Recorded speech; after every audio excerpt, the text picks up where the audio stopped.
From our studios in Rockefeller Center, here is Stone Phillips. She was just 5 years old when she says she was first molested by a respected member of her Jehovah's Witnesses congregation. Now a young woman, Erica Garza, wants justice. She says church leaders threatened to expel her if she went to the police, but she went anyway.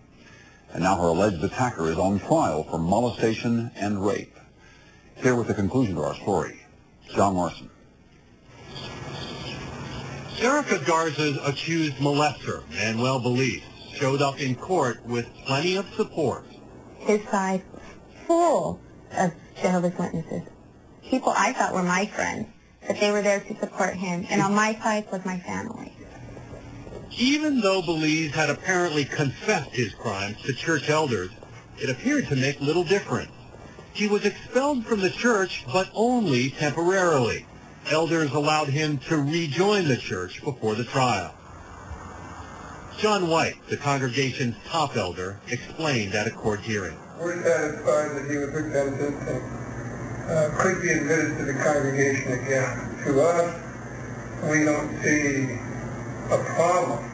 White also told the court that when a church member is called before the elders and admits to a crime, they consider it a religious confession, and that just like a priest or rabbi, he and other elders have good reason not to testify about it in court. Jehovah's Witnesses do not want to harbor criminals or dangerous people, but we want the confidentiality, because if that's taken away from us, why should a person ever confess anything? Did anybody say we understand the pain that this girl has gone through? They said they feel sorry for me. Even without the church's help or the testimony of elders who Erica says knew what had happened, in August of 1998, Manuel Belize was convicted, guilty on 2 counts of rape and 2 counts of child molestation. He was sentenced to 11 and a half years in prison. But 2 years into his term, his conviction was overturned on a technicality over how the jury had been selected. Erica had stood up, faced her abuser, even challenged her church. But now, he was being let out of prison. I was so disappointed. I was sad. I was heartbroken, and I didn't know what to do. Manuel Belize was released from prison to await a new trial. Last summer, Dateline found him back at the Kingdom Hall, about to join others going door to door, evangelizing for the church. It just makes me so sad, because I was raped, and I'm being shunned, and he raped me, and he's being loved. It gives me chills up my spine just to think about it. How do Jehovah's Witness leaders respond to complaints that they're trying to bury cases like Erica's?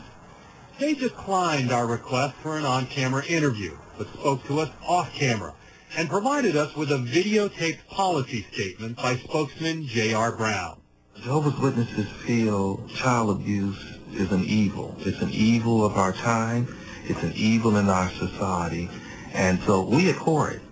Church officials say they publish articles like this, educating members and training elders how to help abuse victims.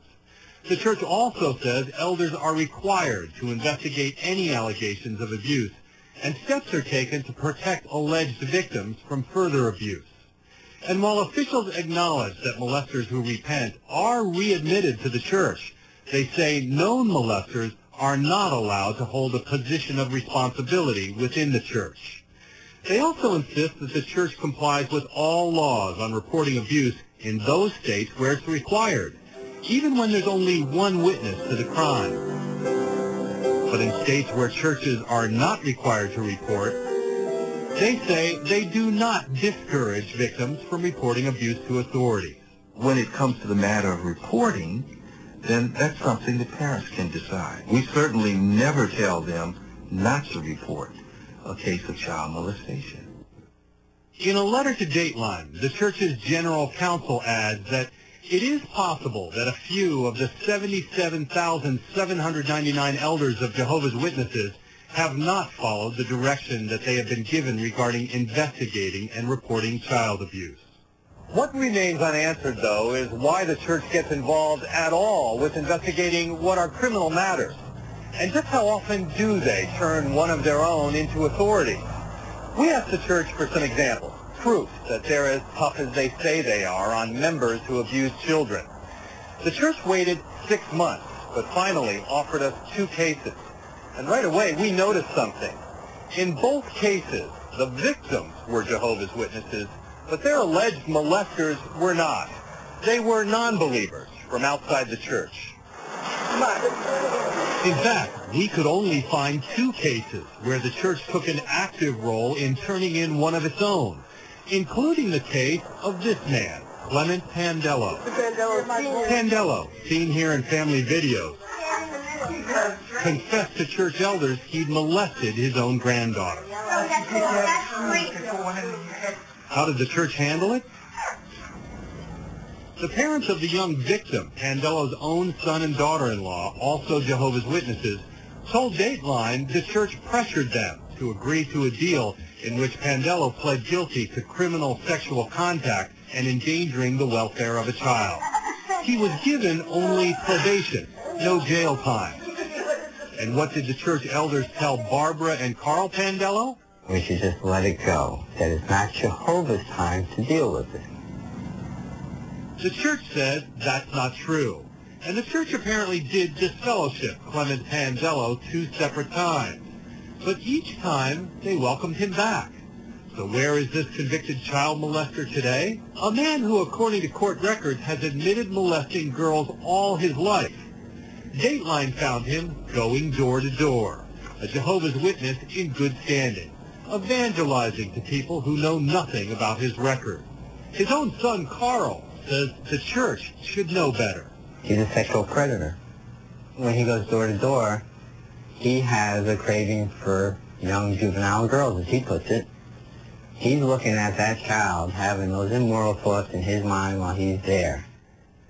You know, the church now says they don't have a special problem. It's a societal problem, and they do everything they can to stop pedophiles from hurting children within the Jehovah's Witness Church. What do you say to them? Liars.